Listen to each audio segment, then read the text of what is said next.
Shalom. Shalom. Kami dari kelompok 4, kami akan mempresentasikan hasil kerja kami dalam bentuk video. Disuruh itu perkenalkan, saya Andara Nelandun dan teman-teman saya. Dan saya Dionan.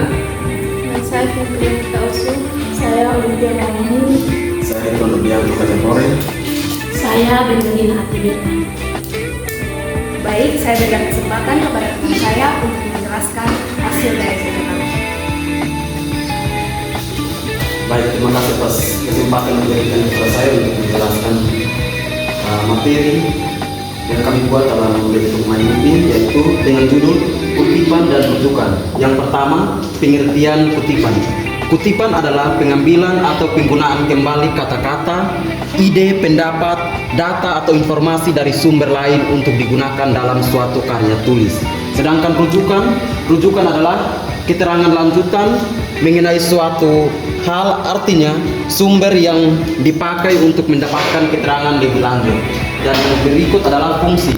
Fungsi kutipan sebagai berikut. Yang pertama sebagai landasan teori, dan yang kedua penguat bagi pendapat dari penulis, penjelasan untuk suatu uraian, bukti untuk mendukung pendapat, dan rujukan sebagai bukti pendukung. Dan yang kedua menghindari plagiarisme, dan yang ketiga landasan teori. Nah, kita masuk dalam jenis-jenis kutipan.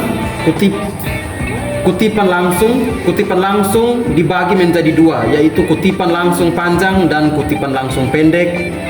Dan yang kedua kutipan tidak langsung. Dan yang berikut adalah rujukan. Yang pertama rujukan buku, rujukan artikel jurnal. Yang ketiga rujukan artikel surat kabar atau majalah. Keempat rujukan sumber online.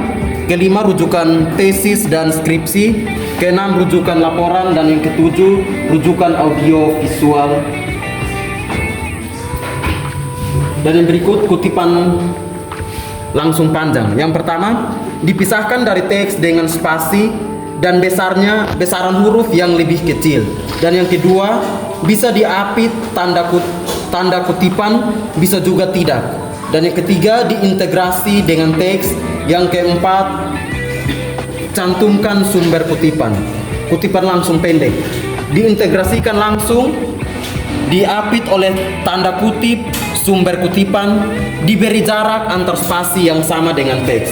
Dan yang berikut kutipan tidak langsung. Yang pertama, diintegrasikan dengan teks. Dan yang kedua, diapit tanda kutip. Yang ketiga, jarak antar baris sama dengan teks. Dan yang berikut harus menyertakan sumber kutipan. Dan yang berikut ciri-ciri kutipan. 1. Tidak boleh mengubah teks asli. Yang kedua, jika ada kesalahan maka harus menggunakan tanda sigs atau tanda seru. Dan yang ketiga, tanda titik 3 digunakan apabila ada bagian dari kutipan yang dihilangkan. 4. Mencantumkan sumber kutipan dengan sistem MLA dan APA. Dan yang berikut rujukan, mendukung argumen, memudahkan pembaca untuk memverifikasi informasi dan sumber. Yang ketiga, menggunakan format standar APA, MLA. Dan yang keempat, ditemukan dalam daftar pustaka. Dan yang kelima, merujuk pada sumber lain. Dan yang berikut adalah syarat dan cara membuat kutipan dan rujukan. Yang pertama, cara penulisan kutipan langsung pendek, yaitu sumber kutipan disatukan atau berada sejajar dengan teks. Penulisan kutipan wajib menggunakan tanda petik. Yang berikut, penulisan sumber kutipan dapat diletakkan di awal maupun akhir tulisan. Yang berikut kutipan langsung panjang. Yang pertama, spasi berbentuk spasi tunggal. Yang kedua, kutipan tidak disatukan ke dalam teks, melainkan ditulis secara terpisah. Yang berikut, penulisan kutipan tidak menggunakan tanda, titik atau petik. Yang berikut, penulisan sumber kutipan hanya perlu menyebutkan nama pengarang, tahun terbit, serta halaman jika diperlukan. Yang berikut, penulisan teks dibuat mencolok ke dalam.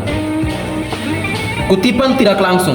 Dalam penulisan kutipan tidak langsung, paragrase ini tetap perlu mencantumkan sumbernya untuk menghindari plagiarisme. Yang berikut rujukan.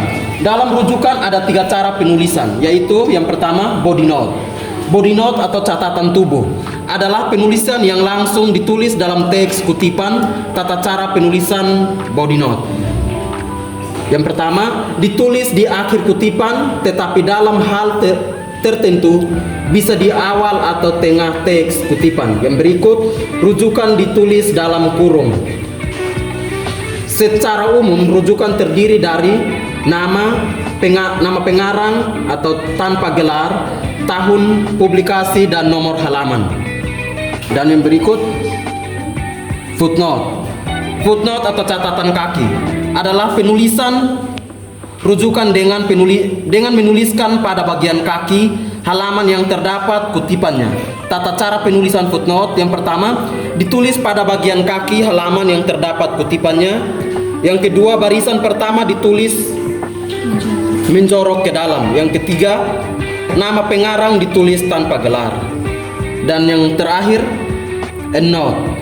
Endnote atau catatan akhir adalah penulisan rujukan dengan menuliskan pada bagian akhir karangan setelah kesimpulan dan daftar pustaka.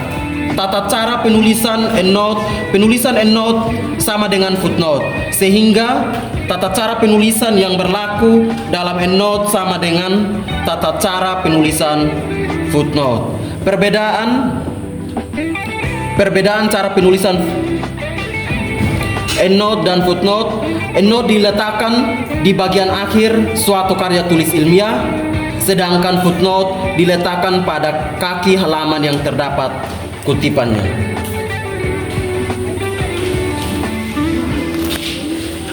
Baik, demikianlah presentasi kami mengenai